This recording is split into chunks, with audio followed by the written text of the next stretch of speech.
Ready? Yeah. Just do your thing. Just don't run us over.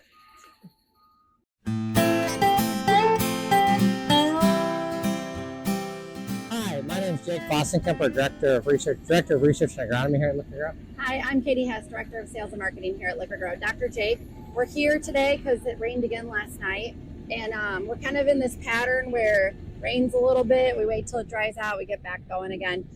Very different than the last few years that we've experienced. We talk a lot about, can we even get the planters in the ground the last couple of years? And here we are, waiting on it to dry. So. Yeah, Katie. I was piling sandbags on the planter units on my research planter last year to get enough downforce to get to 2.5 inches. And this year I've got the springs, almost no pressure on the springs, and I'm getting fine depth. So quite the change. So should farmers be adjusting anything, or is there something that we should be doing differently for the second half of this planting season? I guess I don't know if it's the second half for everybody, but. No, absolutely. So I think to get into specifics of exactly how you should adjust your planter is going to be too much, and we can do in a few minute video. But I would just say that when you have, everybody's going to be pushing, right? We know that the calendars, every day is going by. We know it's time to get this crop planted as timely as possible. So everyone's going to be pushing the envelope, and we're going to be planting in soils that are probably wetter than we should be, okay? Yeah, so do you have to worry about sidewall compaction on that?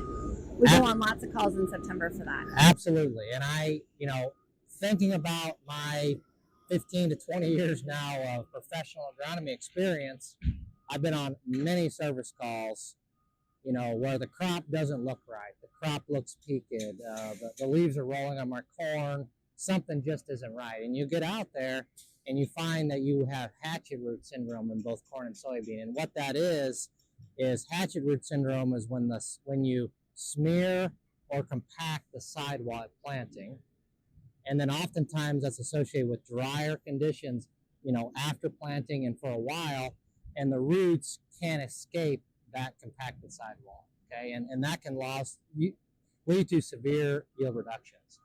So the question you should be asking yourself is, if you know you're going to be planting into wetter than normal conditions, then you should be. What can you do to limit that sidewall compaction? That's the question you should be asking yourself. How can you adjust your planter to limit the sidewall compaction?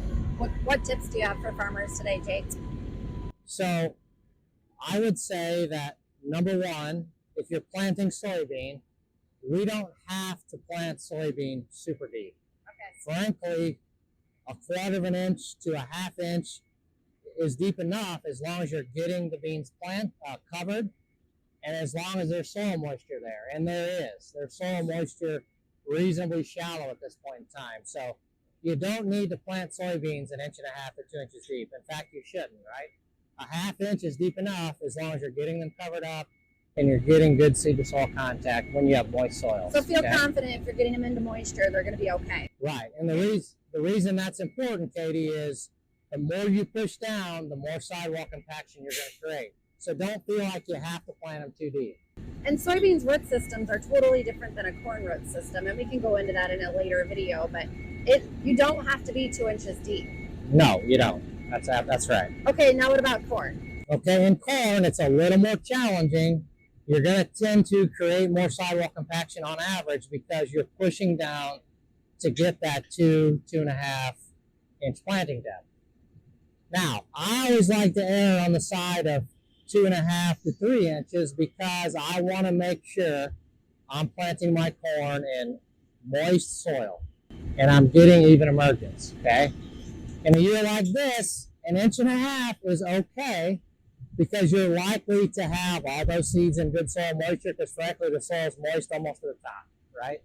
So you don't have to go overly aggressive this year in corn because we have good soil moisture, and you don't have to worry about getting all those seeds in moisture. So I think planting 1.5 inches deep to maybe 2 inches is okay. I would not go shallower than 1.5 inches, but 1.5 inches to 2 is okay. And that's going to allow you not to put as much pressure on each individual row unit. It's about, using as little downforce as possible to get depth. The other thing you can do that you need to be thinking about is getting good furrow closure. In these wet conditions, it's easy for those closing wheels not to close the furrow very well, right? So be watching that. And if you have a little gap when it's wet, you're going to have a much larger gap when it's dry, okay? So, watch to make sure you're getting that furrow closed. Lastly, putting a little more pressure on your row cleaners is going to help reduce the pressure on those row units. You don't want to make a big trench, but at the same time, putting a little more pressure on those row cleaners than normal is going to help reduce the pressure on the row units themselves. Okay, Dr. Jake, we heard it today. So why don't you give the folks at home a little bit of a glimpse into the research planting? How far along are you in that? Well, we started at our Aledo, Illinois location. We got rained out. We moved to our Fulton, Illinois location. We got the corn and the soybeans plots planted there. Now I'm watching the weather like most of you are, deciding what my next move is. I might either go back to we are physically at the Aledo location, but I don't know if I'm going to start there. I'm going to pack my bag, so to speak, and head to Hampton. So that's where we're at. Well, just to let you folks at home know, I helped Dr. Jake on the research this last week, and it is slow as molasses. You do one trial, it takes a couple hours, and I think production is for me, and I'll let you stick with the research. Well, I enjoy the tediousness of planting research trials. Not many people do, but I enjoy it. Well, hope all you folks have a great day, and hopefully it dries up enough and you get back in the field.